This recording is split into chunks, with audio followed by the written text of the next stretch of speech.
Tous ensemble, alléluia. Comment on dit alléluia? Le diable est en colère, il abaisse les oreilles. Jésus est content. Alléluia. Je n'ai pas écouté. Alléluia. Merci au Seigneur pour sa présence ce matin. Jésus est venu avec moi, il s'est dérangé. Où je vais, Jésus vient. Il y a des gens qui viennent à la réunion, des chrétiens, pour rencontrer Jésus. Moi, je ne rencontre pas Jésus à la réunion. Je viens avec Jésus, je dors avec Jésus, je mange avec Jésus, je lis avec Jésus, je prêche avec Jésus. Amen. Il faut dire amen aux bonnes choses. Que le Seigneur soit sensible à nos cœurs ce matin et qu'on soit sensible à lui. Je vais apporter un message, si vous voulez bien, de quelques notes comme ça, quelques petites pensées, ou quelques petits tiroirs. Voilà, vous venez avec vos Bibles, vous avez vos Bibles. Il y a des gens qui ont honte de venir avec la Bible. Vous savez que hommes et femmes chrétiens peuvent venir avec la Bible. Mes sœurs, n'ayez pas honte, venez avec votre Bible. Si votre mari ne la prend pas, venez avec votre Bible. Vous êtes des Béréniens, vous sondez les Écritures, vous contrôlez, vous voyez, vous scrutez, vous entourez, vous mangez la parole de Dieu, vous la dévorez, vous l'envalez, c'est très bien. On trouve ça, ces expressions-là dans la Bible. Alors, je lis pour vous, parce que je veux un message assez long, l'évangile de Matthieu, chapitre 16, verset 17. Jésus, reprenant la parole, lui dit, « Tu es heureux, Simon, fils de Jonas, car ce ne sont pas la chair et le sang qui t'ont révélé cela, mais c'est mon Père qui est dans les cieux. Et moi, je te dis, tu es Pierre. » Alors, je vais le dire en grec, petit caillou, pétro, et que sur le roc, la version Louis II est corrigée là, parce qu'avant c'était sur cette pierre, roc qui est Jésus. Le roc est marqué 28 fois dans l'écriture concernant le Père et le Fils. Sur le roc, amen, que tu as confessé selon l'expression, disons, de saint Augustin, IVe siècle. Tu t'es écrié sur le roc. Alors, Jésus est le roc, amen, je bâtirai mon église, et que les portes du séjour ne pourront faire aucun mal. Voilà, je vais méditer avec vous la parole de Dieu. Amen. Je vais parler, disons, de l'église. Dans les cours, il fallait que je sois assis. Là, il faut que je bouge un peu, parce qu'il y a 2-3 ans, il faut que je bouge. Très bien. Je vais parler donc de l'église. L'église, nous la voyons dans la parole de Dieu. Elle est symbolisée, elle est préparée, elle a été bâtie par Jésus. Nous allons voir quelques petits tiroirs, si vous voulez bien, pour dire, est-ce que je suis l'église? Le mot église veut dire assemblée, congrégation. Un lieu où les citoyens se réunissaient pour délibérer des jugements ou des connaissances, ou pour le peuple. Puis voici ce mot, l'église, a été employé, disons, par Jésus. Jésus, donc, va prophétiser. Il va dire, je vais bâtir mon église. Mais la pensée est déjà que cette église était dans la pensée de Dieu le Père. Éphésiens chapitre 1, verset 4. Dieu nous avait élus dans l'église avant la fondation du monde. Elle était déjà dans la pensée de Dieu. Dieu avait un programme avec son Fils et le Saint-Esprit de toute éternité. Il allait à crier le monde, il savait que dans ce monde allait avoir une église. Et cette église était dans la pensée de Dieu. Elle est illustrée dans l'Ancien Testament, symbolisée par différentes manières, prophétisée par les prophètes, dont cette église déjà elle était préparée dans le plan divin. Parce que laissez-moi vous dire que tout le monde n'est pas l'église. Il y a des églises par le monde, il y a des religions par le monde, mais il n'y a pas l'église. L'église est à part. L'église n'est pas une nation humaine, n'est pas dirigée par des gouvernements humains. L'église, ce n'est pas des pierres, ce n'est pas un monument qui a été construit par les mains d'hommes, non. Il n'y a aucun logement, aucun temple peut contenir Dieu. Mais l'église contient le Père, le Fils et le Saint-Esprit.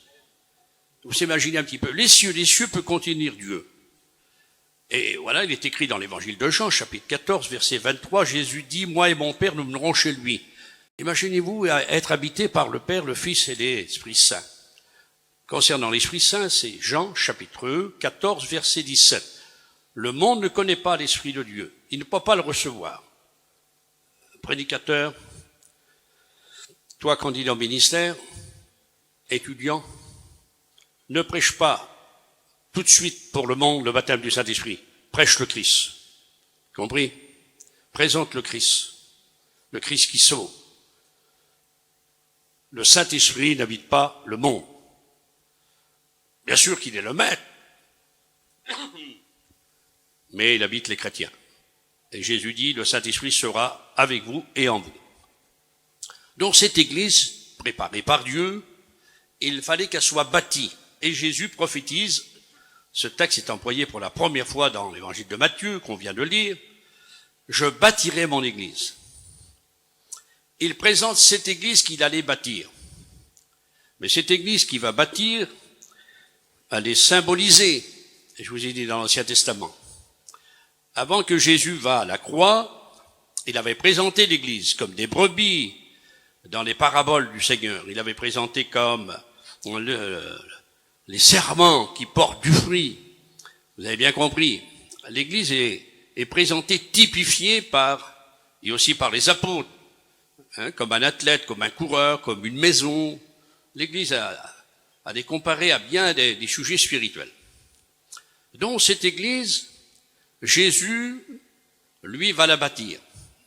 Et quand je disais il y a très longtemps, je m'avais fâché spirituellement parce que quand je lis, j'interroge la Bible, moi, je fais comme ça. Je dis, Seigneur, comment que ça se fait que tu dis que tu n'as pas un lieu pour reposer sa tête? Et en étudiant, j'ai trouvé que Jésus avait 4 lieux pour reposer sa tête. Il avait, sa mère, elle avait 50 ans, 51 ans en ce temps-là, Marie. Il avait aussi la maison de Pierre, il avait ses frères, il en avait 4, il avait des sœurs, peut-être 2, 3 ou 4. Donc, il avait des lieux pour reposer sa tête. Lui, il est la tête, mais il n'avait pas le corps, parce que l'Église n'était pas formée. L'Église a existé par la mort et la résurrection de Jésus-Christ. Alors, Jésus, dans son ministère terrestre, qui était venu pour éclairer Israël, comme une lumière, il fallait qu'il bâtisse son église. Mais l'église n'était pas bâtie parce que Jésus n'avait pas donné sa vie. Alors, cette église, vous avez bien compris, c'est le corps du Christ. On va voir quelques exemples. Et Jésus dit, je peux pas mettre ma tête parce que mon église n'est pas bâtie. J'ai compris cela, j'ai dit, c'est le corps du Christ et le Christ est la tête. Et lorsque l'église a été bâtie par la mort et la résurrection du Seigneur, la tête qui est le Christ, c'est lui qui la gouverne. C'est lui le chef. Et on verra ça. Donc, déjà, dans son ministère, l'église était prophétisée, mais elle n'était pas bâtie. Dans cette église, qui sont les membres du Christ, parce que pour être l'église de Jésus-Christ, il faut comprendre, un homme, une femme n'a pas la faculté, n'a pas la possibilité d'hériter et d'avoir le salut de Dieu par ses œuvres. Parce que l'homme, dans ce monde, est trop pauvre pour acquérir et acheter le salut de Dieu. D'un autre côté, Dieu est trop riche pour nous le vendre. Donc nous sommes dans l'impossibilité de recevoir et de payer, parce que le psaume 149, verset 9 à 10, il dit, le rachat de l'homme est cher son âme, n'aura jamais lieu. Mais Jésus, lui, a, disons, les fonctions, a la possibilité de nous racheter. Il nous a rachetés. Si dans l'Ancien Testament, pour racheter, le racheteur, le Goël, avait 3 qualifications, il devait être un parent, il devait vouloir racheter, je mets ça dans l'écu du salut, puis 68, et il devait avoir les moyens. Jésus est devenu notre parent. Il a participé au sang et à la chair, selon Hébreux 2. Son corps a été créé par le Saint-Esprit, selon Luc chapitre 20. Jésus est devenu notre parent parce qu'il était homme. C'est écrit 81 fois dans le Nouveau Testament que Jésus est le Fils de l'homme. Jésus avait les moyens, il avait son sang. Et il fallait un lieu saint. Jésus était saint, il était le Fils de Dieu. 50 fois, il est appelé Fils de Dieu dans le Nouveau Testament. Donc, vous voyez, déjà, Jésus pouvait bâtir son Église. Alors, cette Église, qui sont des hommes et des femmes, qui ont été sauvés par Jésus-Christ. Mais pour être sauvés par Jésus-Christ, il fallait que le Seigneur Jésus accomplisse l'œuvre sur la croix l'œuvre expiatoire. Il fallait qu'il accomplisse l'œuvre rédemptrice, l'œuvre purificatrice, l'œuvre salvatrice, l'œuvre sanctificatrice, l'œuvre élévatrice, l'œuvre créatrice. Il n'y avait pas de rachat en dehors du Christ. Dieu ne connaissait pas un moyen pour sauver le monde en dehors de son Fils. Et c'est pour ça que ce texte, mes frères, retenez-le, futurs serviteurs de Dieu, ça passe comme des clochettes d'or dans tous les bouches des prédicateurs. Jamais on n'est rassasié de le dire.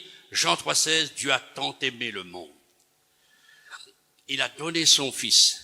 L'Église existe dans le Fils unique. Parce que la grâce de Dieu, le salut de Dieu est unique. Ce n'est pas un don que le Père nous a fait en prenant quelque chose dans la poche de son Fils. Non, le salut, c'est le Fils unique. Jésus est le Fils unique, 5 fois appelé dans le Nouveau Testament. Dieu a donné son Fils unique. Le salut est unique parce que c'est le Fils unique de Dieu. Et c'est pour ça que vous devez prêcher ça.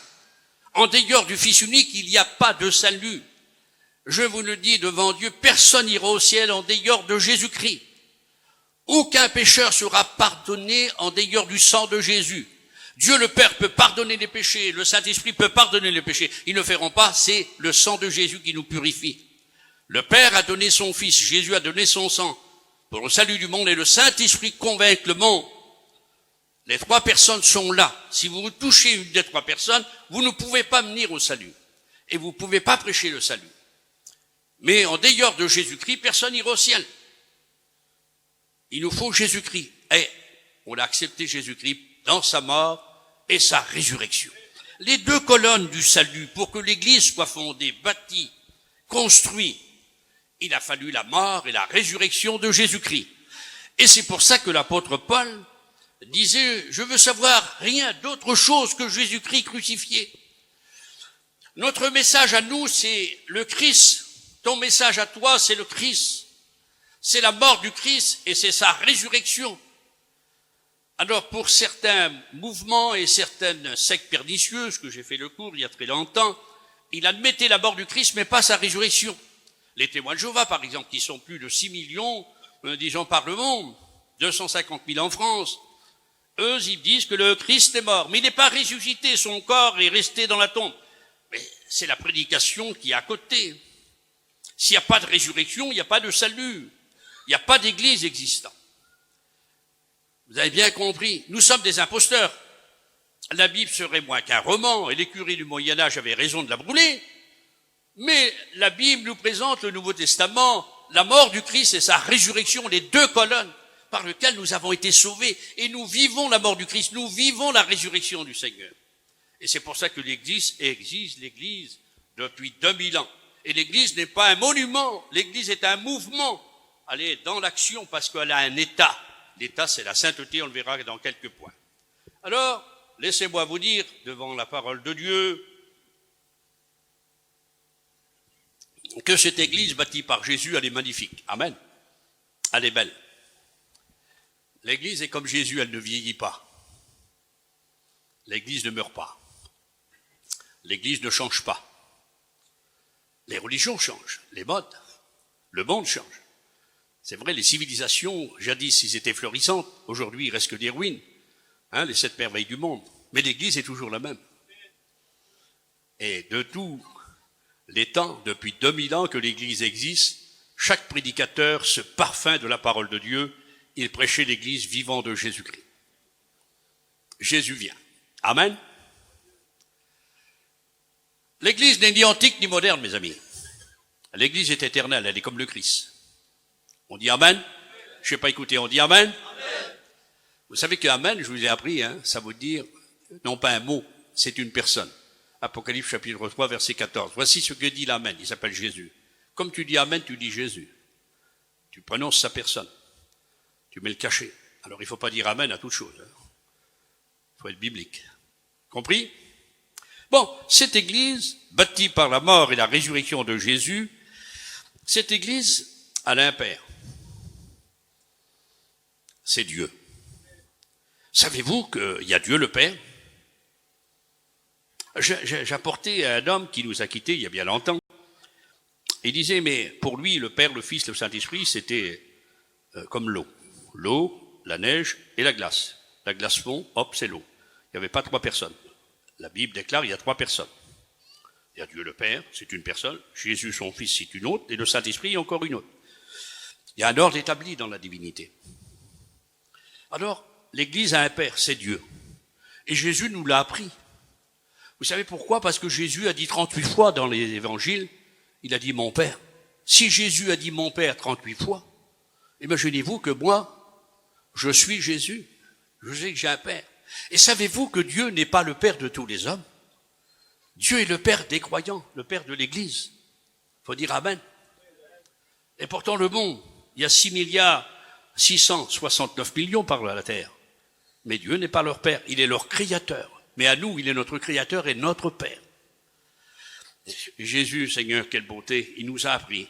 Il a dit, comme tu pries, paillon, mettez votre nom, rentre dans ta chambre et prie ton Père céleste. Oh, que c'est beau. Je dois m'adresser à mon Père. Et les apôtres ont dit, apprends-nous à prier. Et le Seigneur a dit, dans votre prière, notre Père qui est au ciel, qui est aux cieux, que ton nom soit. Jésus nous a transportés, nous lance vers le Père. L'Église a un Père. Et vous savez qu'un Père, l'enfant possède son caractère. Vous avez compris ça? Ses attraits, sa ressemblance. Il n'y a que les chrétiens à l'Église de Jésus-Christ qui ressemblent à Dieu dans le sens de l'amour, de la sainteté. On ne pourrait pas vivre autrement. En Jésus-Christ. Dieu est notre Père. On n'a pas honte de dire que Dieu est notre Père. Et vous savez qui c'est qui nous pousse, on va voir tout à l'heure, dans l'Église, qui nous dit « Dieu est mon Père » avec le cœur, parce que les gens disent « mon Père », les prières des religions, mais c'est pas du cœur. Mais lorsque ça vient du cœur et ça passe par la bouche, c'est vrai, alors il est dit, c'est par le Saint-Esprit, selon Romains, chapitre 8, que tu peux dire « Dieu est ton Père ». Abba, mon Père, c'est par le Saint-Esprit. Le véritable chrétien peut dire « Dieu est mon Père », avec honneur, avec gloire, avec beauté, avec lumière, avec spiritualité. Quelle beauté, quel programme l'Église. Merci au Seigneur. Amen. Jésus a bâti son Église. Un petit bravo pour Jésus qui a bâti son Église. Les hommes, pas trop, je tape pas trop des mains. Mais Jésus, je suis un fou de Jésus. Vous aimez Jésus? Amen. Quelle beauté. Ça va faire 56 ans que je suis avec lui. Je m'ennuie pas, Seigneur. Quelle beauté. Très content d'être avec Jésus, Seigneur. Je crois que je me réveille. Ah, Jésus, quelle beauté. Demande s'il disait, le Père, oui, il est tellement grand. Mais Jésus, il est très gentil. Ça, c'est beau. Amen. Ah ben le Père aussi, quelle beauté. Saint-Esprit aussi. L'Église a un Père. C'est Dieu notre Père. On se présente, on est ses enfants. On est de sa création, comme j'ai dit tout à l'heure, et on sait que les anges nous entourent, mais on sait que c'est le Père qui les a créés. Les Psaumes 148, versets 2 à 5. Dieu a commandé, les anges ont existé par milliards. La portée est éternelle. Jésus a créé les anges, Colossiens, chapitre 1, versets 12 à 17. Le Saint-Esprit a créé les anges. Les Psaumes 33, verset 6. L'armée des cieux, ça peut être l'armée du ciel, et aussi les anges. Les trois sont créateurs. Merci Seigneur. Donc notre Père est infiniment dans une grandeur, une splendeur, une beauté. Il habite une lumière inaccessible que nul œil a vue. Et lorsque Moïse a voulu le voir, alors l'Éternel a dit, tu me verras de dos. Mais ce passage peut être aussi compris pour Jésus dans Acte 7, l'ange de l'Éternel. Mais mettons que Moïse a vu l'Éternel de dos. Mais Dieu, déclare la Bible, habite une lumière inaccessible que nul œil a vue. Jésus dit dans l'évangile de Jean, chapitre 1, verset 18, personne n'a vu Dieu, sinon le Fils. Donc, restons dans le terme biblique. Mais Moïse voulait voir un aperçu de la gloire de Dieu. Et il est dit que l'Éternel passe. Mais Moïse était sur le rocher. Retenez la petite note, s'il vous plaît, petit tiroir. Dieu a dit non, tu me mettras dans le cœur du rocher. Il y a bien des chrétiens qui veulent voir l'œuvre de Dieu, mais ils sont sur le rocher. Alors c'est eux ce qu'on voit. Le prédicateur, il se met sur le rocher. Moïse, lui, il est descendu, il a rentré dans le rocher. Il était dans le rocher. Moïse dans le rocher, et dans le rocher enfermé, et il a vu l'Éternel de dos qui passait. Si tu restes sur le rocher, tu verras pas. Il faut que tu t'abaisses de la prétention. L'Église est sainte. L'Église, ce sont des brebis. Vous avez compris ça? Moïse était un homme terrible. Il aurait pu dire, mais Dieu, comme tu m'as appelé, tu aurais dû m'appeler en Égypte. Et Dieu, il aurait pu lui dire, mais les richesses d'Égypte étaient remplies, mon vieux. Moi, j'en veux pas les richesses d'Égypte. Il y a bien des gens, des prédicateurs à l'heure actuelle qui veulent servir Dieu avec les richesses d'Égypte. Mais ça prend pas. Dieu l'a vidé. 40 ans qu'il était général d'une pyramide, Dieu a dit, tu seras berger 40 ans. Les hommes se courbent devant toi. Hein? On a appris ça. En Égypte. Parce que tu es un général, tu as une épée. Mais maintenant, ça sera les brebis qui seront à tes genoux. Mais Dieu lui apprend, dans le désert, c'est toi, Moïse, qui va être à genoux devant Dieu. Et Moïse, devant le rocher, devant ce buisson allumé, le feu de Dieu, c'est lui qui est à genoux. Les hommes tombaient à genoux devant lui, les brebis devant lui au désert. Mais dans le désert, c'est lui qui est à genoux devant Dieu. Pas sur le rocher, petit tiroir, dans le rocher. Cache-toi en Jésus-Christ. On dit Amen? Que ça te plaît ou que ça te plaît pas, hein? Tu marches ou je t'écrase. L'église de Jésus-Christ, Alain Père, c'est Dieu. Merci mon Père, que ton nom soit béni. Amen. L'église, je pourrais faire un message sur le Père. Elle a un sauveur, un libérateur. Elle a un directeur. Parce que Jésus l'a dit, il a dit, vous avez un seul Père. Faut pas oublier, mes frères, mes sœurs, l'Église, elle a un Père, c'est Dieu, que dans le Nouveau Testament, le Père est appelé plus de 190 fois le Père. Le Père, dans le Nouveau Testament, Seigneur, est appelé 40 fois Dieu le Père.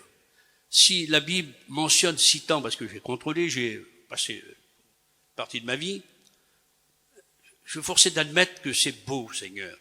Dieu est mon Père, mais il faut le réaliser, il faut piocher, il faut creuser, hein. Les vraies richesses, mes frères.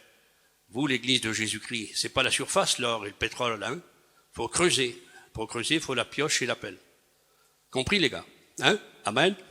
Bon, Dieu est notre Père.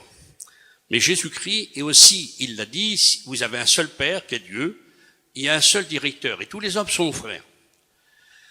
Donc, c'est le Christ qui est le directeur, qui est le chef. L'Église a un chef, puisqu'elle a été bâtie par lui. Il faut bien comprendre, mes frères, selon Actes chapitre 2, verset 47, personne ne peut ajouter à l'Église. N'ayez pas la prétention, vous qui allez partir, d'ajouter à l'Église. Ah, moi j'ai fait tant de baptêmes, moi j'ai fait ça, moi j'ai fait ça. Fais comme Jean-Baptiste, montre Jésus du doigt. Dis comme Jean-Baptiste, il était avant moi. Jean-Baptiste dit ça. Puis après Jean-Baptiste dit, il sera après moi.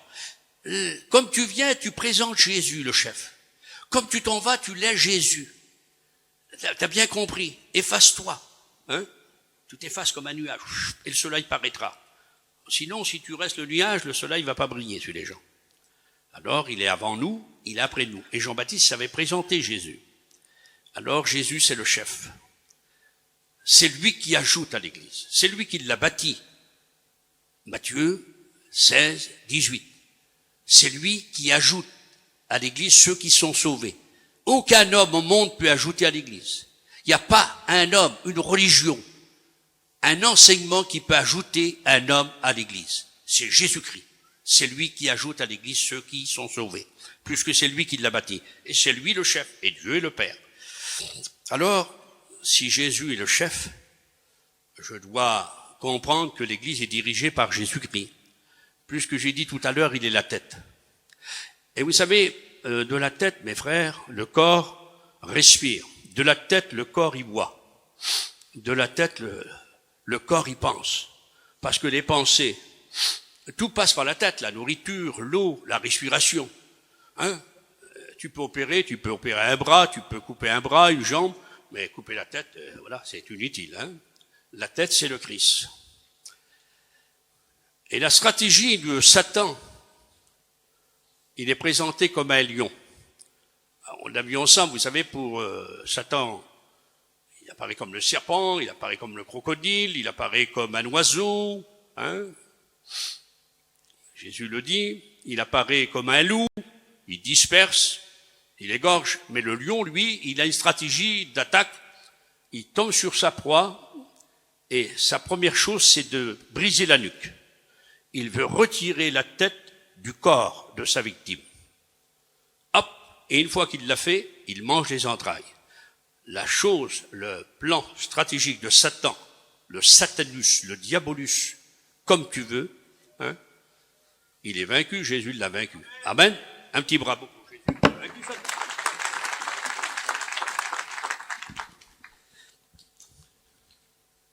Lui, il est la tête, Jésus. Amen. Il nous gouverne. Et Satan veut nous séparer de la tête. Un homme, un mouvement, une église qui est séparée de la tête, qui est Jésus, qui n'est plus gouverné par la tête, qui est le Christ, alors elle devient charnelle. Il devient charnel. Vous avez bien compris. Il prend ses pensées pour les pensées de Dieu. Mais ça marche pas. Il croit que Dieu est avec lui, mais Dieu n'est pas avec lui.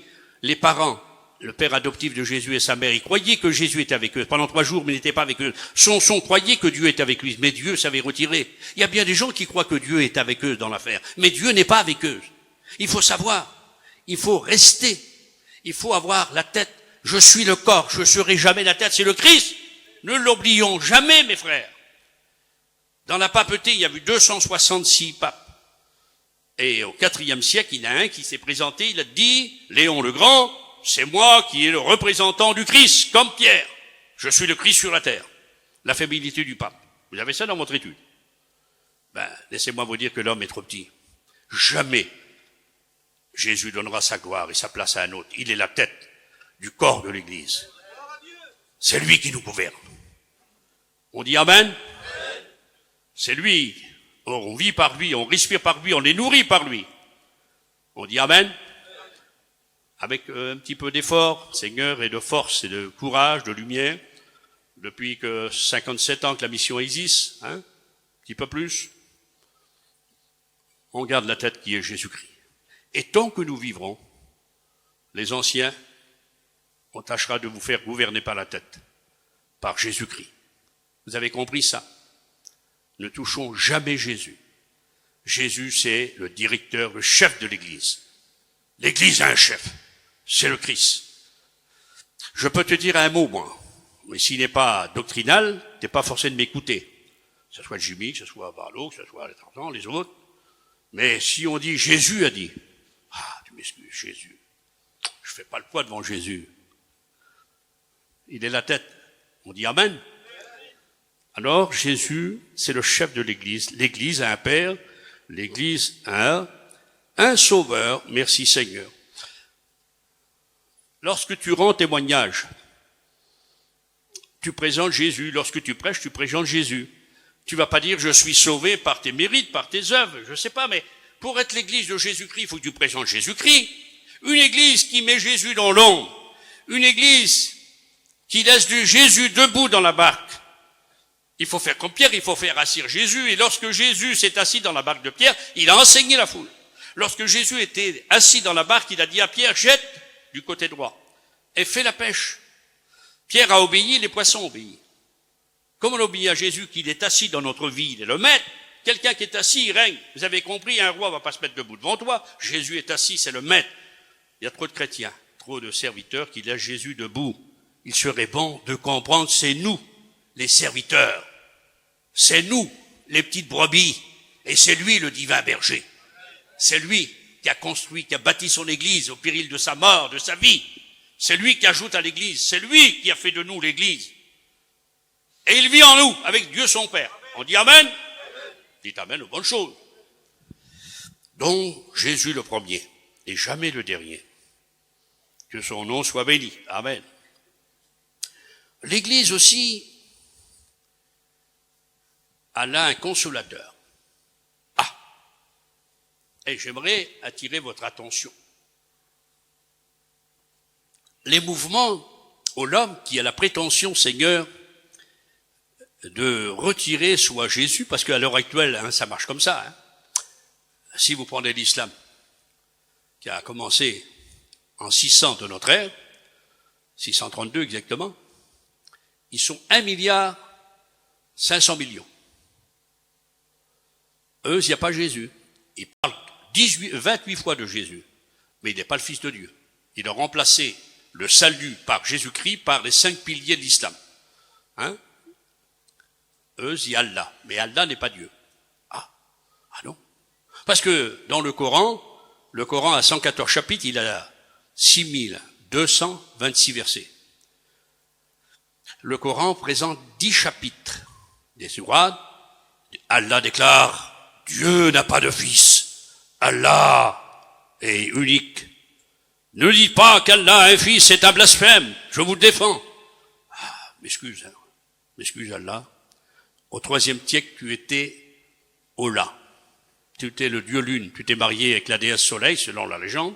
Ils naquirent 3 déesses. Il était déjà adoré Ola, qui est devenu Allah au 6e siècle. Au 3e siècle, il était Ola. C'est pas Dieu.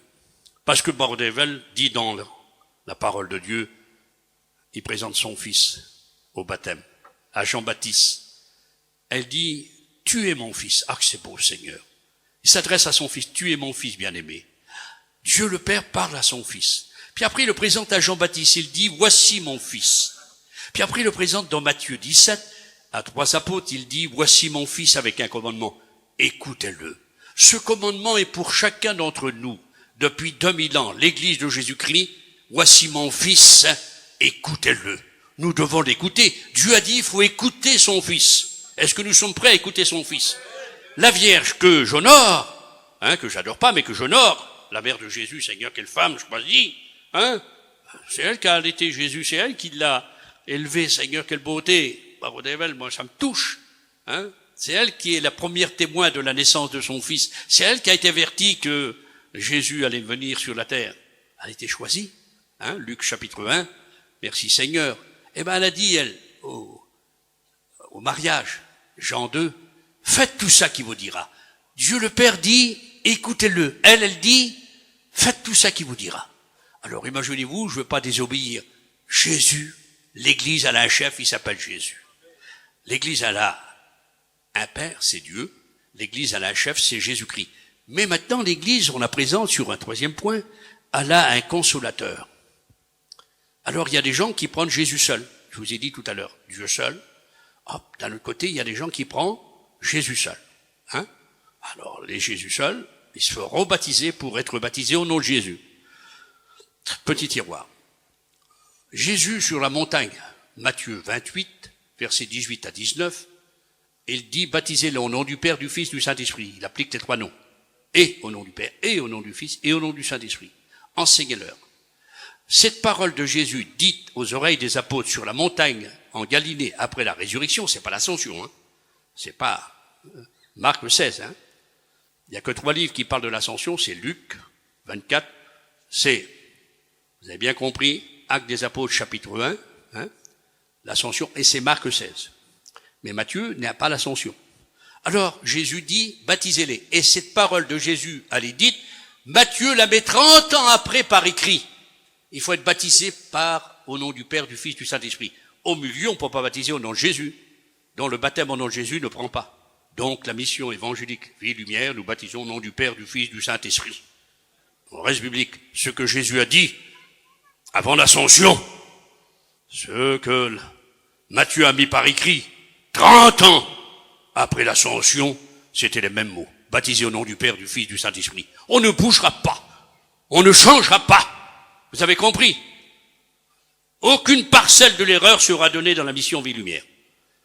Si quelqu'un baptise au nom de Jésus ou d'un autre nom qu'au nom du Père, du Fils, du Saint-Esprit, nous, on baptise ces gens. On les rebaptise pas, mais ils n'ont pas été baptisés. Il y avait un gradué, il voulait venir, un homme extraordinaire, directeur, disons, à Montpellier, de collège. Il a dit, je voudrais être serviteur parmi vous. Ah bon? Il m'a été présenté par un homme qui parlait le grec, pris par le gouvernement. Alors, imaginez les personnages. Mais j'ai dit, qui c'est qui vous a baptisé? Il a dit, voilà, j'ai été baptisé par un homme qui n'était pas baptisé, c'est un évêque. J'ai dit, votre baptême n'est pas valable. Vous ne pouvez pas venir servir Dieu chez nous. Il faut être baptisé au nom du Père, du Fils, du Saint-Esprit et par un authentique serviteur de Dieu. Parce que nous, il faut de l'eau pour immerger les gens, le vrai baptême. Parce que dans la mission biblique, on baptise les gens qui existent, sauvés, par un vrai serviteur de Dieu, reconnu, et par immersion. Aspersion, ça vient au 1er siècle, a dit tâchez. Ça s'apprend pas. Ah bon? Oui. Et alors, il faut être baptisé au nom du Père, du Fils, du Saint-Esprit. La personne qui vous a baptisé n'est pas valable. Alors votre baptême est nul. Ah, vous êtes plus dur que le mouvement de la Pentecôte. Oh là là, je dis c'est à prendre ou à laisser, mon gars. Ah oui, on ne met pas dans notre mission n'importe qui, Seigneur. Il y avait un évêque qui posait les mains à nos prédicateurs. Oh, il n'y a pas le droit d'imposer les mains, nous étudiants n'imposent pas les mains. Puis on a appris, il n'était pas baptisé. Alors un homme qui n'est pas baptisé, il va imposer les mains chez nous. Oh, vous croyez qu'on va se laisser faire? Seigneur, je m'excuse, on est tout petits, des pauvres mandouches, des pauvres voyageurs, mais on ne bougera pas. Alors, l'Église a un consolateur, c'est le Saint-Esprit. Le baptême, c'est aux 3 noms. Au nom du Père, du Fils, du Saint-Esprit. Tu appliques les 3 noms, sinon ton baptême est nul. La base s'écroule. On dit Amen? Bien. Le Saint-Esprit est magnifique. Il fait partie de la divinité. Il est la 3e personne de la divinité. Le Saint-Esprit est divin. Il est créateur, avec Dieu le Père et son Fils Jésus-Christ.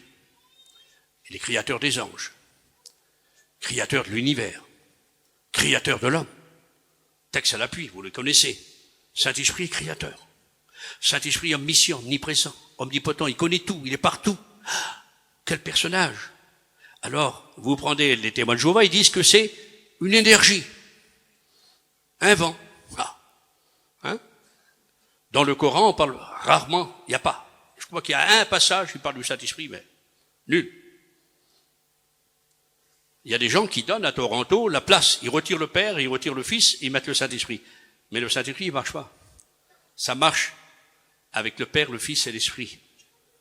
Saint-Esprit, c'est rare qu'on y prend la parole. Seigneur, de temps en temps, l'Esprit dit dans les derniers temps, il y aura des fausses doctrines. Saint-Esprit dit à Philippe, avance, approche-toi. Ah, c'est beau ça. Saint-Esprit dit à ses serviteurs, avance. Il dira jamais pas, recule. Il n'y a pas de reculement avec le Saint-Esprit. Vous avez compris ça? Tu marches. Saint-Esprit dit, avance. Approche-toi, toujours plus près. Dieu prend la parole, le Père, dans l'Ancien Testament, des milliers de fois. Je suis l'Éternel. Je suis Jéhovah Rapha, celui qui guérit. Je suis le champion. Je suis ton Créateur. Puis Jésus aussi se prononce, Seigneur. Je suis le chemin, la vérité, je suis la vie, je suis le Fils de Dieu. 50 fois. Bah, c'est beau. Mais dites-moi, c'est rare que le Saint-Esprit se prononce et se met en tête. Non, il se cache. Il se cache derrière le Père. Ah, Seigneur. Il se cache derrière le Fils. Il rend réel le Père. Il rend réel Jésus. Plus que tu connais le Saint-Esprit, plus que tu connaîtras le Père, plus que tu connaîtras le Fils. L'Église connaît le Saint-Esprit. Elle a un consolateur. C'est le Saint-Esprit. Ma sœur, c'est le Saint-Esprit. Mon frère, c'est le Saint-Esprit. Étudiant en première année, candidat, prédicateur, c'est le Saint-Esprit. 53 fois dans les Actes des Apôtres, le Saint-Esprit. Diriger l'Église. Baptême du Saint-Esprit. Ils furent tous remplis du Saint-Esprit. Ah, même dans le baptême, oui. Et se mirent à parler en langue selon que l'Esprit leur donnait de s'exprimer. Romains, chapitre 8. Dans la faiblesse, le Saint-Esprit nous aide. On ne sait pas quoi demander. Par des soupirs inexprimables, il prend notre prière. Il intercède à Dieu. Et Dieu qui connaît la pensée de l'Esprit, il sait qu'il intercède en faveur des saints. Quelle bonté. Barlow disait, il se rappelle, je sais pas, il a dit, le Saint-Esprit n'est pas un lâcheur, c'est un copain. Quelle beauté. Plus qu'on s'approche de lui, plus qu'on connaît deux connaissances. On connaît mieux Dieu et on se connaît mieux soi-même. Il faut avoir deux connaissances.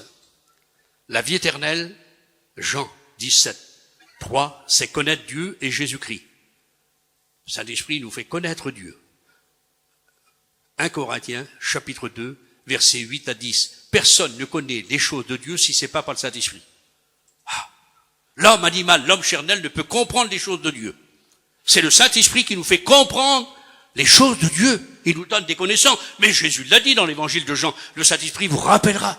Il te donne de la mémoire. Il vous conduira dans toute la vérité. Il te conduit.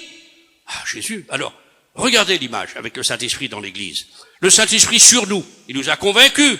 L'évangile de Jean, chapitre 16, verset 8. Est-ce que vous avez été convaincus par le Saint-Esprit? Mais oui.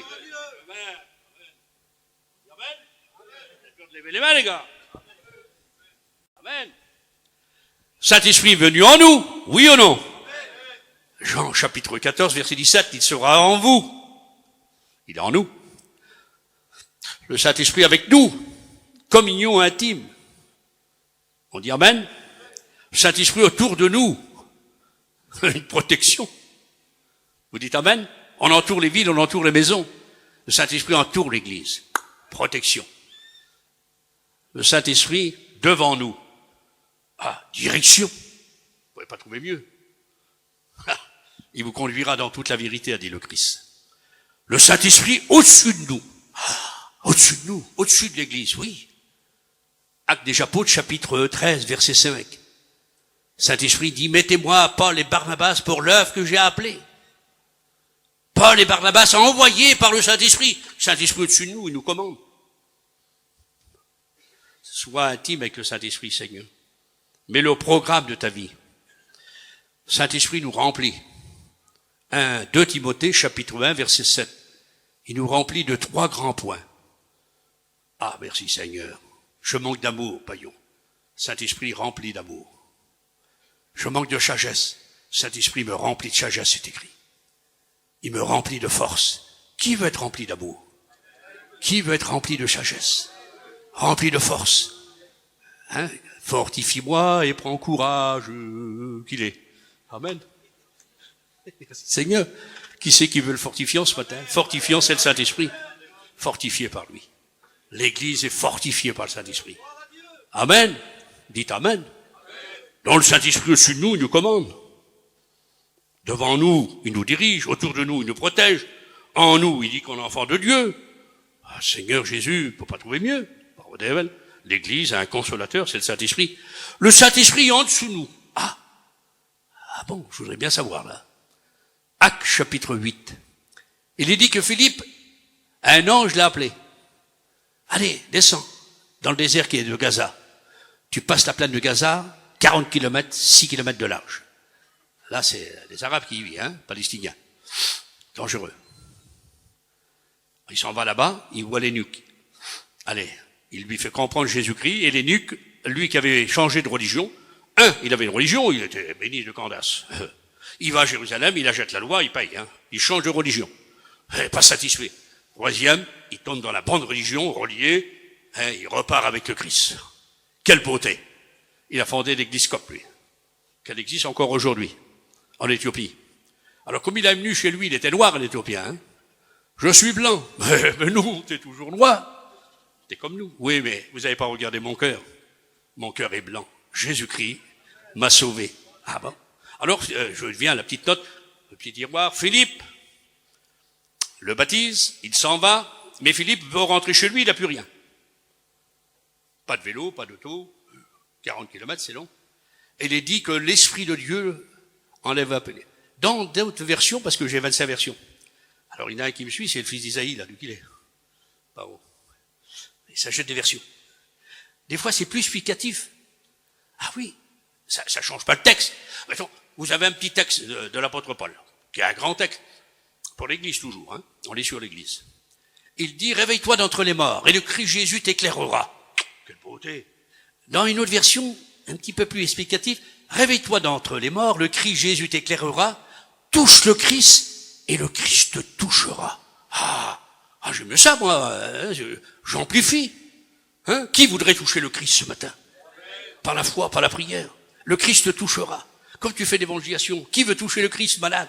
Tu recevras la guérison. Le pécheur, tu recevras la guérison, hein, le pardon. Toi, le drogué, tu partiras et tu auras un étudiant de l'école biblique. Combien qu'il y en a, Seigneur? Qui c'est qui voudrait toucher le Christ? Oh, t'as un message du tonnerre. Le Christ va te toucher. Il a touché le lépreux purifié. Il a touché les yeux de l'aveugle. Il voit clair. Amen. Il met les doigts dans les oreilles. Ah, moi aussi, il faudrait un petit peu. Guéri. Seigneur, il est magnifique. Touche le Christ et le Christ te touchera. L'église touche le Christ. La mission, vie, lumière, on touche le Christ. Et le Christ nous a touchés. Il y a un prédicateur, il peut chez nous, il dit, j'ai touché les âmes à l'os. Le Saint-Esprit est magnifique. Eh bien, pour venir à Philippe, il enleva Philippe, et dans une autre version, il dit, il a porté Philippe. Ah, quelle beauté! Moi, Seigneur, Je dis un grand merci, honneur au Saint-Esprit. Seigneur, quel personnage, quel homme. Il est Dieu, n'oubliez pas. Mais il n'est pas le Père, il n'est pas le Fils, il est divin, au sens absolu. 15 textes dans l'Ancien Testament, il dit l'Esprit divin. Le texte littéral hébreu. Hein. Et Siméon, divinement averti par le Saint-Esprit. Il porta Philippe. Et si j'ai étudié, hein, il se trouva à Azote, Philippe. Il a passé toute la plaine de Gaza. C'était pas le moment d'y aller, mon gars. Il l'a posé à Azote. Hop, il s'est mis à évangéliser, lui, Philippe. Le Saint-Esprit l'avait porté 40 kilomètres. Tu peux contrôler, hein. Partant du désert de Gaza, pour arriver à Azote, il y a 40 kilomètres. Le Saint-Esprit l'a porté. Le Saint-Esprit, sur nous, sur l'Église, il la convainc. Saint-Esprit en nous, en enfant de Dieu. Tu es un enfant de Dieu. C'est écrit dans Romains. Amen. Tu dis, Dieu est mon Père. Saint-Esprit en nous, Jésus est le Seigneur, avec le cœur. Saint-Esprit en nous, il nous aide dans la prière, il nous aide dans la faiblesse. On dit Amen. C'est magnifique, Seigneur. Saint-Esprit autour de nous, il nous protège devant nous. Hein, il nous dirige. Saint-Esprit au-dessus de nous, il nous commande. En dessous de nous, il nous porte. Mais pour être rempli du Saint-Esprit, Seigneur, dans l'Église, il y a trop d'hommes et trop de femmes qui sont remplis de eux-mêmes. Je ne peux pas remplir ce verre, moi, s'il n'est pas vidé. Qui veut être vidé? Remplis-moi. Saint-Esprit ne remplit pas les hommes prétentieux. Dans l'Église, il remplit des hommes et des femmes qui se vident d'eux-mêmes. Hein, comme Moïse, de toutes les richesses d'Égypte. Tu ne m'intéresses pas, Moïse. Putain. Nos capacités, on n'est rien. Laissons-nous remplir. Mais pour être remplis, parce que la vie chrétienne, c'est une vie que nous vivons, il y a le côté divin. Le message que t'apportes, toi, c'est un côté divin. Et pour apporter le message divin, il te faut une puissance divine. Et la puissance divine, c'est le Saint-Esprit. Actes chapitre 1, verset 8, Jésus l'a dit, tu vas recevoir. Le Saint-Esprit te rendra fort. Tu vas recevoir de la puissance, pas une puissance, de la puissance que te donnera le Saint-Esprit. On va être rempli du Saint-Esprit. L'Église, elle a un consolateur, c'est le Saint-Esprit. On dit Amen. Et qui c'est qui voudrait être armé par le Saint-Esprit? L'Église est armée par le Saint-Esprit. Possède des armes. Satan, vous savez qu'il arme ces personnages dans le monde, jusqu'aux dents, Seigneur. Il y a des millions, des centaines de millions d'hommes et de femmes qui sont à l'école de Satan, de la haine, du péché. Mais il y a des centaines de millions qui sont à l'école du Saint-Esprit, de Dieu le Père, de Jésus, l'Église de Jésus-Christ. Alors si Satan arme ces démons, nous aussi le Saint-Esprit nous arme. Il nous donne les dons spirituels. On dit Amen? Hein? Sœur, frère, tu peux recevoir le don de diversité des langues, étant baptisé du Saint-Esprit avant. Tu recevras l'interprétation des langues, tu recevras la prophétie qui s'étend sur 10 points. Dis Amen. Amen. Et qui veut recevoir le don des guérisons, en plus, des guérisons que tu vas accomplir, don des miracles, don de puissance, on dit Amen. Ah, vous avez, je n'ai pas trop écouté. On dit Amen. Amen. Saint-Esprit arme l'Église, plus que jamais. Mais les gens, laissez-moi vous dire, les nouveaux, ils sont armés, mais ce ne sont pas l'Église, c'est des rieurs. L'Église rit pas. Oh, l'Église, elle prêche, elle témoigne. On dit Amen. Il y a des rieurs maintenant. L'Église ne tombe pas devant un homme, tombe devant Jésus, nous. Tombe pas en arrière, prends les gars, Élie, sacrificateur. C'est casser la nuque, c'est vilain de se casser la nuque. T'as la nuque cassée, tu fais plus un pli, hein. Alors on tombe pas. On ne souffle pas. On chasse pas les démons, un coup de palto, nous, dans la nouvelle méthode, là, hein. Non, non, non. Vous ne trouverez pas ça dans l'église de Jésus-Christ, hein. Nous, le Saint-Esprit, avec Dieu le Père, Jésus-Christ, ensemble, les trois personnes divines, dirigent l'église. Dieu et le Père, Jésus le Sauveur, le Saint-Esprit le Consolateur. Merci au Seigneur. Amen. Nous marcherons jusqu'à la mort, à la vie, ayant cette notion de la parole de Dieu. Saint-Esprit ne nous quitte pas, il demeure éternellement avec nous. Il sera éternellement avec vous. Ah oui, le Saint-Esprit est éternel, mes frères. Hein? Hébreux chapitre 9, verset 14. Jésus a dit dans l'évangile de Jean, chapitre 14, il demeurera éternellement avec vous. Ah, quelle beauté, même dans l'éternité. Ah, quelle beauté, Seigneur. Que l'Église de Jésus-Christ soit sensible à l'Esprit, à l'Impère, un Sauveur. Toute la place, Seigneur, l'Église a un Consolateur. Merci, Seigneur. On dit Amen? L'Église aussi, disons, elle a un état. Pas une action seulement. On verra. Cet état, c'est la sainteté. La sainteté, mes frères, elle ne se soigne pas. Pas de coup de pinceau à mettre. C'est ton départ avec Dieu. Par Dieu le Père qui t'a aimé, par la mort et la résurrection de Jésus-Christ, le Saint-Esprit qui t'a convaincu de péché, t'as accepté Jésus-Christ, t'as été lavé dans le sang de Jésus, tu es devenu un chrétien, une chrétienne. Alors tu es appelé comment? Disciple de Jésus, tu es appelé un chrétien, tu es appelé aussi un enfant de Dieu, tu es appelé un élu, tu es le temple, hein, tu es les pierres vivantes, c'était illustré, hein. Ah oui, l'Église est présentée sur bien, tu es les brebis du Seigneur, tu es le bon serment qui porte du fruit, vous voyez, il y a toutes les images, je ne peux pas vous lire tous les textes, hein. Magnifique l'Église, Seigneur. Oh, vous m'écoutez dans le fond, vous êtes avec moi là-bas. Oui, d'accord. Vous avez compris ça. Alors, cette Église, laissez-moi vous dire, elle a un état, dès qu'elle a accepté Jésus-Christ, elle est dans la sainteté. Ne mélangeons pas sainteté et sanctification. C'est le mot deux fois, mis à part. Mais la première mise à part, Apocalypse chapitre 5, tu les as rachetés pour Dieu ton Père. Par ton sang, tu as fait toute nation de nous, des chrétiens. Rachetés. C'est sainteté. Apocalypse chapitre 22, verset 11. Que celui qui est saint, sainteté, action, se sanctifie. Alors, mélangeons les deux. Il y a la première mise à part par Jésus pour Dieu son Père, c'est la sainteté, on a été sauvés. Il y a aussi la sanctification qui est notre mise à part pour Dieu. Que celui qui est saint, un état, se sanctifie. Action, c'est à nous, c'est journalier. L'Église, elle a aussi une action journalier. Et cette action journalier, c'est la sanctification. Et comme vous avez vu les 64 points avec moi sur la sanctification, il y a le caractère, il y a les idées, parler un peu trop et un petit peu charrière, un petit, combien qu'il y a, on a besoin. Mais pas la sainteté. Si t'as pas la sainteté, t'es pas enfant de Dieu, t'es fait pas partie de l'Église. Alors, elle a un état, l'Église. Elle ne bougera pas. Elle reste dans la sainteté. Reste dans la sainteté que Dieu t'a donnée. Alors, vous me direz, mais Hébreux, paillon, Hébreux, 12, 14. Ah oui. Sans la sanctification, personne ne verra le Seigneur. Bah, tu m'excuses, hein. Oh. Il n'y a pas de sanctification dans ce texte. Moi, j'ai 25 versions.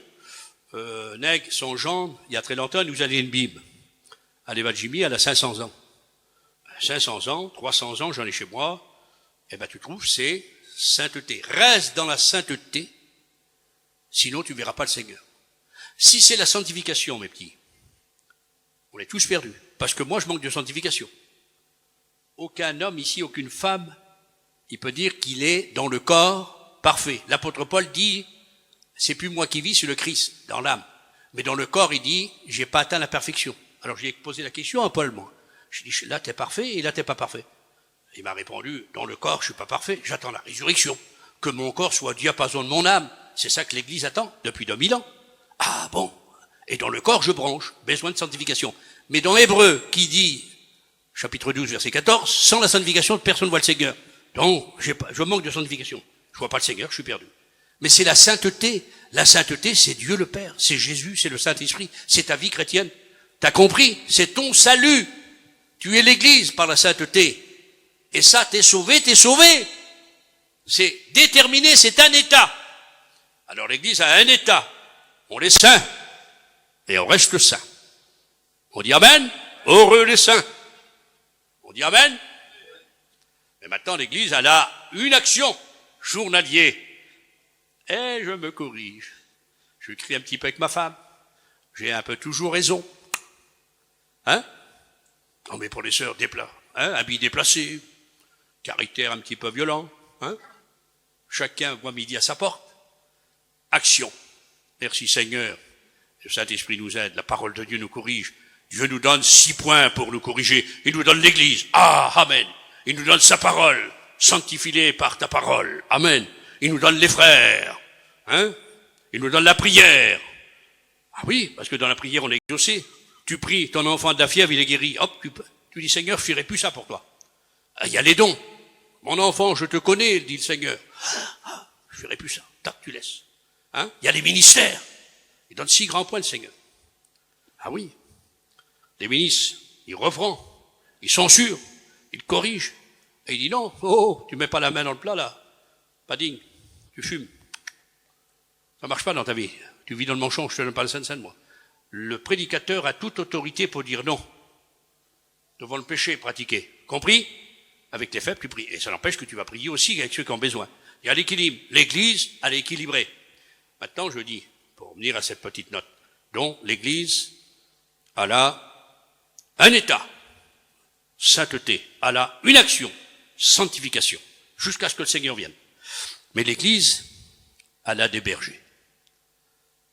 Est-ce que vous dites Amen? Ah, je dis Amen. Qui c'est qui est le grand berger? C'est Jésus. Qui c'est qui est le divin berger? C'est Jésus. Bethléem, où Jésus est né, c'était une ville de bergers, connue, Bethléem d'Ephrata. 1850 ans avant Jésus-Christ. C'était Jacob. Rachel est morte là-bas. Il l'a enterré, il y a son sépulcre.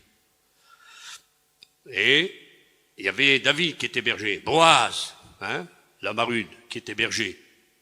Ah oui, tu trouves David, son père aussi, de Bethléem. Et au temps de Jésus, il y avait des bergers. C'est les bergers, les premiers témoins, les premiers convertis. C'est pas les grands de Jérusalem, les sacrificateurs, les scribes. Ah non, c'est les bergers. Il vous est né un sauveur. Ils ont vu le Christ. Oh, quelle beauté, berger, homme simple. Voyez, Dieu s'est révélé. Les premiers païens, c'est pas Corneille, c'est les mages. Alléluia. Amen. Ils ont adoré Jésus, mais ils l'ont donné à Jésus. Est-ce que tu adores Jésus? J'ai pas écouté. Amen. Alors donne à Jésus aussi. Ils ont adoré Jésus, ils l'ont donné à Jésus. Bon, pour en revenir, cette Bethléem, ville de berger, Dieu, il y a 2000 ans, il a donné son fils, le divin berger, le souverain berger à Bethléem.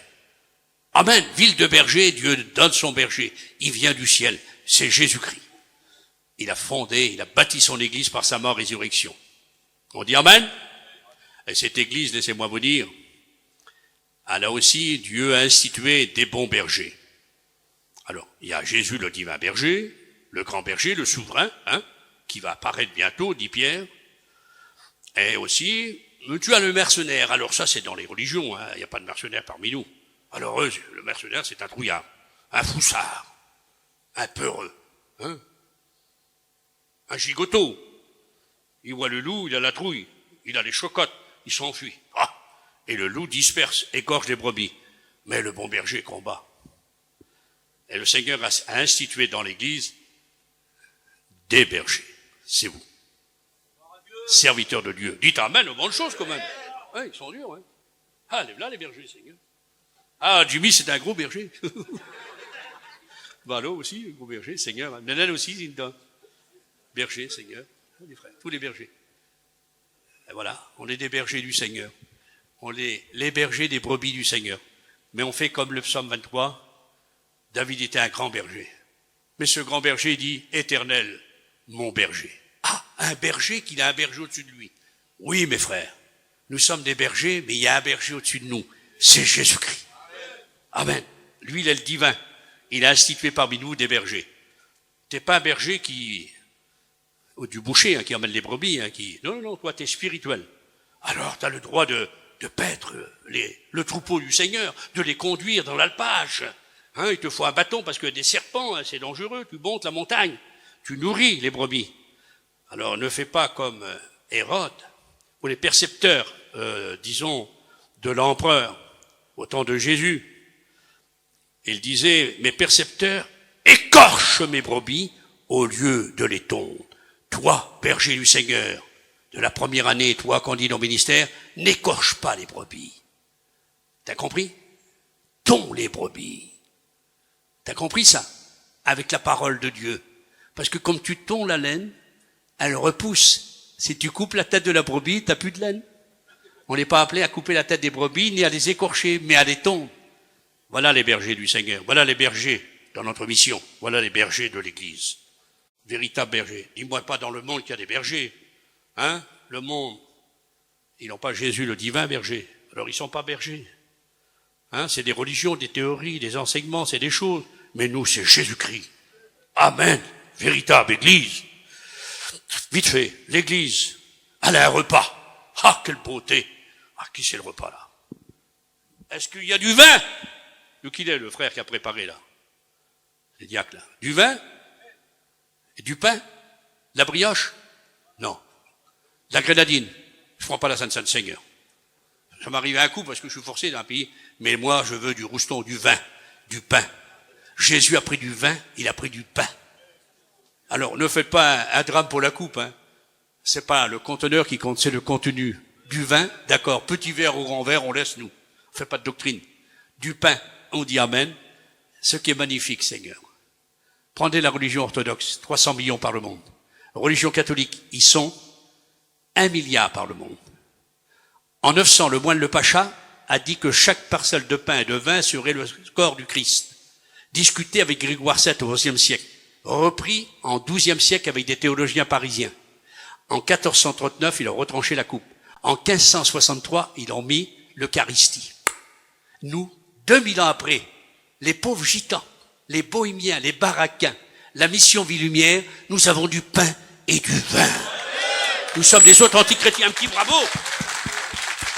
Ah oui, laissez-moi vous dire qui c'est qui baptise au nom du Père, du Fils, du Saint-Esprit. C'est nous. Par le baptême par immersion, qui c'est? C'est nous. Qui c'est qui fait l'onction d'huile? C'est nous.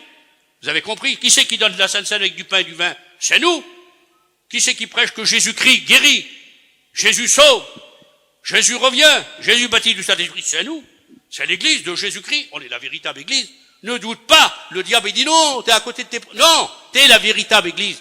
T'as un repas. Ce matin, on va prendre le repas. C'est pas le sang du Seigneur, non, c'est le sang de la vigne. C'est pas le pain qui est le corps du Christ, non, c'est la semence de la terre. Mais ça nous fait rappeler que le Christ a donné sa vie. Et ça nous fait rappeler que nous sommes enfants de Dieu, ça nous fait rappeler que le retour de Jésus, faites ceci jusqu'à ce que je revienne. Voilà l'Église de Jésus-Christ, mes frères. On dit amen? Bon, j'ai mis 10 points là, mais j'ai 38 points. Je sais pas. J'ai un petit papier là. Mais je vais donner 4 points pour finir, si vous voulez bien, vite fait. 4 petits tiroirs. Vous allez faire des placards et des armoires.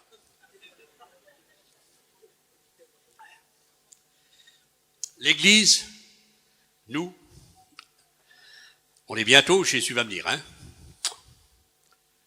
Nous sommes la fiancée. Savez-vous que vous n'êtes pas l'épouse? Ah non. C'est écrit dans 2 Corinthiens, chapitre 11, verset 2. L'apôtre Paul dit, je vous ai fiancé. L'Église, c'est une fiancée. On est fiancés. Ah, que c'est beau. Mais dans l'Ancien Testament, la fiancée qui trompait son fiancé, elle était lapidée. La fiancée n'a pas le droit. Elle appartient à quelqu'un. Ah, que c'est beau, Seigneur. Je suis forcé de dire ça. Lorsque des foyers voulaient avoir des fiancés, alors il y avait le père, la mère, le grand-père, la grand-mère du garçon et de la fille. Ah, ça, je n'ai pas écouté prêcher. Hein. J'ai trouvé parce que je lis des affaires juives, moi. Et tout à coup, la fiancée menait. Et le garçon était là, devant tout, devant les beaux-parents, ses futurs et ses parents. Elle était belle, elle faisait un tour. Il ne bougeait pas. 2 tours, 3 tours. Et elle a passé 7 fois. Ah. Au bout de 7 fois, s'il abaissait pas la tête, elle n'était pas prise comme sa fiancée. Et lorsqu'il la voyait, parce qu'il a passé 1 fois, 2 fois, il la voyait, si elle était belle, c'est la femme qu'il me faut. Je veux cette fiancée. Il a baissé la tête devant ses parents et devant ses futurs beaux-parents. Comme il a baissé la tête, Seigneur, c'était qu'il l'acceptait comme fiancée. Elle lui appartenait. Elle partait 1 an, elle faisait son trousseau et elle revenait après. Puis après, c'était les fiançailles. Mais il avait baissé la tête, elle lui appartenait. Oh Jésus, Jésus à la croix. L'évangile de Jean, chapitre 19, verset 30, 35, à la croix, Jésus a baissé la tête. Il a dit, mon Père, l'Église, c'est ma fiancée. Je l'accepte. Alléluia. Amen. Je la veux, mon Père, comme le fiancé devant ses parents. Il nous a acceptés, Seigneur. Il a baissé la tête à la croix. Et son côté percé a sorti de l'eau du sang. Le sang, c'est le salut. L'eau, c'est l'accomplissement de toutes les prophéties. Là, vous avez compris ça? Jésus, en mourant, de son côté, a sorti l'accomplissement de toutes les prophètes. Pour ça qu'il disait aux 2 disciples d'Emmaüs, commençant par Moïse et les prophètes, il a tout accompli, Jésus. Toutes les prophéties de l'Ancien Testament. Et il y a le sang, la grâce. Il a accompli l'Ancienne Alliance et la Nouvelle Alliance par le côté percé. Il a baissé la tête, il nous a acceptés comme sa fiancée. Est-ce que nous sommes la fiancée de Jésus-Christ ce matin? On dit Amen? On dit Amen? Hein, bon. Adenan, qu'est-ce que t'en penses? Merci Seigneur. Mais tout à coup, Jésus vient. Est-ce que vous croyez que Jésus vient? On a vu un peu le retour de Jésus-Christ, hein? Ah oui, le premier retour, le premier venu du Seigneur est annoncé 300 fois dans l'Ancien Testament. Mais maintenant, c'est 3 fois plus. C'est 900 fois dans l'Ancien Testament. Jésus, symbolisé, doit venir. 319 fois, Jésus doit venir dans le Nouveau Testament. 20 fois, il l'a dit. S'il l'a dit une fois, c'est suffisant. Mais Jésus revient. Alors, on l'a trouvé, Jésus vient, Jésus vient. Il vient pour son Église. Et là, ça sera les festins des noces de l'agneau. On sera l'épouse. C'est écrit dans l'Apocalypse chapitre 19, versets 7 à 8. La fiancée demeurera l'épouse. L'Église, vous avez bien compris, l'Église est fiancée, mais maintenant elle devient l'épouse. L'épouse de l'agneau. Le festin des noces. Alors, laissez-moi vous dire, mes frères, avec gentillesse, où c'est écrit dans la Bible que l'Église de Jésus-Christ doit voir le diable sur la terre. Où c'est écrit qu'elle doit voir l'Antichrist. Où c'est écrit qu'elle doit voir la marque. Où c'est écrit que l'Église doit voir les 7 sceaux. 3 chapitres sont réservés. Où c'est écrit que l'Église doit voir les 7 trompettes. Chapitre 8, chapitre 9, chapitre 10, chapitre 11. 4 chapitres. Où c'est écrit que l'Église doit voir les 7 coupes de l'ardente colère de Dieu. Chapitre 15, chapitre 16 de l'Apocalypse. Où c'est écrit ça? Il dit, nous attendons des cieux Jésus-Christ. L'Église attend Jésus-Christ. Alors, il prépare pour sa fiancée un festin des noces. Les tables sont mises, et toi tu me présentes quoi? Et comme disait Barlow, ils nous présenteront une boucherie à venir. Mais alors, mes frères, est-ce que Dieu n'a pas mis Noé dans l'arche avant le déluge? Est-ce qu'il n'a pas fait sortir Lot avant de détruire Sodome et Gomorrhe? Est-ce qu'il n'a pas fait passer les enfants d'Israël dans la mer avant de noyer Pharaon et son armée? En 70, est-ce qu'il est avant? Et est-ce qu'il n'a pas fait sortir l'église primitive de Jérusalem avant que Titus tombe dessus en 70? Mais oui, avant que les choses vont venir. Vous avez bien compris, Jésus prendra son église, sa fiancée. Alléluia. Et il en fera son épouse, le fiancé demeurera l'épouse. Quelle beauté, il a trouvé qu'elle était belle, Seigneur. Et tout à coup, dans l'Apocalypse chapitre 21, verset 9, il est dit, viens, je te montrerai la femme de l'agneau. Fiancée, épouse, femme de l'agneau. Jésus, quelle beauté. Et tout à coup, vite fait, Apocalypse chapitre 21, verset 10, elle est comparée à Jérusalem. Il y a Jérusalem, celle-là, mais elle est comparée à Jérusalem, parée d'or, intronisée dans la gloire. Semblable à Jérusalem? Oui, elle est semblable à Jérusalem. Elle est parfaite, hauteur, longueur, largeur, profondeur, 2000 mètres, 2000 kilomètres plutôt. C'est pas la dimension, c'est infini. Mais cette ville est magnifique, avec et l'église est comparée à cette ville, intronisée dans la gloire, parée d'or. Merci au Seigneur pour l'avenir de l'église. Et je finis. Apocalypse chapitre 3, verset 21. Qu'est-ce qu'il est dit? Cette église qui est la fiancée, cette église qui devient l'épouse, elle devient la femme de l'agneau, allez, comparée à Jérusalem parée d'or, cette église qui est l'avenir, quel programme? Jésus, il n'y a pas un artiste au monde. Non, Seigneur, je changerai jamais ma proposition, tu me mettrais champion de boxe de la terre entière.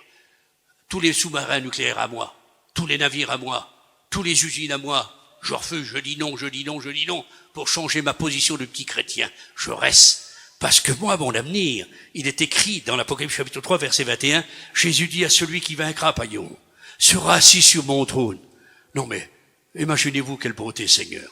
Barlow. De la boue, Seigneur, Adjumi. De la boue, Seigneur, on était dans la boue. On n'était pas beaux, nous. On n'a jamais été aimés. Le monde du voyage. Hitler en a fait 1 million. Avec les 6 millions de juifs. Seigneur, Schwarzschild. Hop.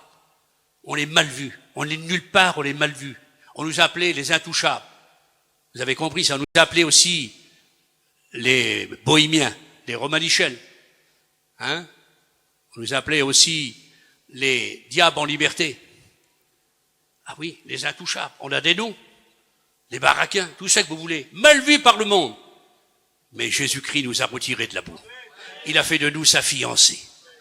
Et ça, c'est pour les manouches, pour les roms, pour les voyageurs, pour les yéniches, pour les sédentaires, pour tous. Il a fait de nous son église. Quelle beauté. Fiancée, on est devenu l'épouse, on va être l'épouse, on sera la femme de l'agneau, comparée à Jérusalem. Et pour finir, Jésus nous prendra, on s'assira sur son trône. À celui qui vaincra l'église, on sera assis sur son trône. Voilà l'avenir de l'église. Alors, qui veut continuer la course? Amen. Je suis l'église de Jésus-Christ. Amen. Bâtie par Jésus. Un beau programme. Oh, que le Seigneur nous fasse comprendre, mes frères. Jésus vient bientôt. Vous allez partir d'ici. Soyez entreprenants comme si Jésus vient dans 100 ans. Faites comme Martin Luther. Monsieur Martin Luther, Jésus vient demain matin. Et il disait, Martin Luther, ce soir, je vais planter un arbre. Ah, entreprenant. T'as compris? Mais prêt, comme si qui vient maintenant. Alors, t'as un programme. L'église, elle est magnifique. Et Jésus l'a fait apparaître devant lui. Éphésiens chapitre 5. Quelle beauté pour finir. Il a fait apparaître belle. L'église est belle. Ah oui, l'église est belle, Seigneur. Le diable, il dit, elle est vilaine. Ah oui, dans la justification. Ah, il y a Jimmy, il faut le toucher, Gabarlo, un tel d'étudiant, là. Dieu regarde le Père et dit non, je vois mon fils, c'est la justification. C'est la plus grande doctrine, hein, attention. Il disait, Martin Luther, les églises s'écroulent, ils tiennent debout. Mais je vois mon fils, mais il faut frapper, c'est Jimmy. Ah non, si je le frappe, je vais frapper mon fils. Ah non, c'est la justification. On a été justifié, c'est un terme juridique. Vous avez compris ça? L'église est belle. Il dit aussi dans ce passage, l'église, elle est irréprochable. Tu peux rien lui reprocher. Ah ouais. Ah oui. A vieilli, non? Ni ride. Ah, Seigneur, pas de ride, oui. Toujours belle. Allez, pas de ride. Ni tache. On a des taches partout, comment on vient vieux. Des rides, regardez. Pas de ride, pas de tache. Elle est belle, obéissante. Ah, il en fera son épouse bientôt. S'il vient ce soir, amen. S'il vient dans 20 ans, ça me gêne pas. Il y a des chrétiens qui disent, ouais, l'église, bien sûr, mais le Seigneur vient pas, hein, Pourquoi, tu t'ennuies avec Jésus, toi? Oh! Tu t'ennuies avec Jésus? Seigneur, j'avais 15 ans, moi. Mais à recommencer. Mais je me donne tout de suite encore à Jésus.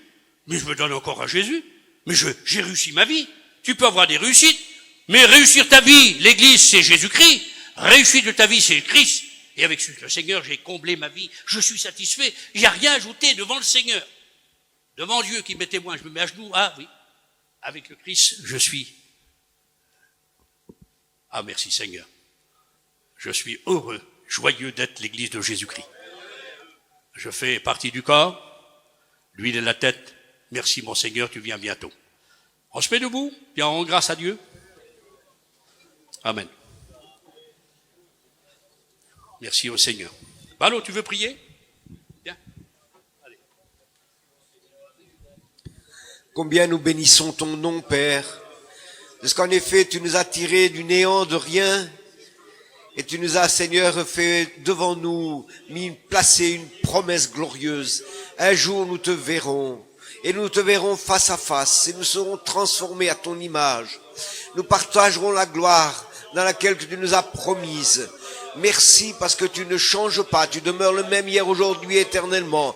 Et c'est toi qui as bâti ton église. Chacun de nous devient une pierre vivante qui fera l'édifice, Seigneur, merveilleux, éternel. Nous te rendons grâce pour les promesses que tu nous as laissées dans ta parole. Nous les croyons, même si nous ne comprenons pas tout, même si nous n'analysons pas tout, mais nous croyons à ta parole parce que tu as les paroles de la vie éternelle.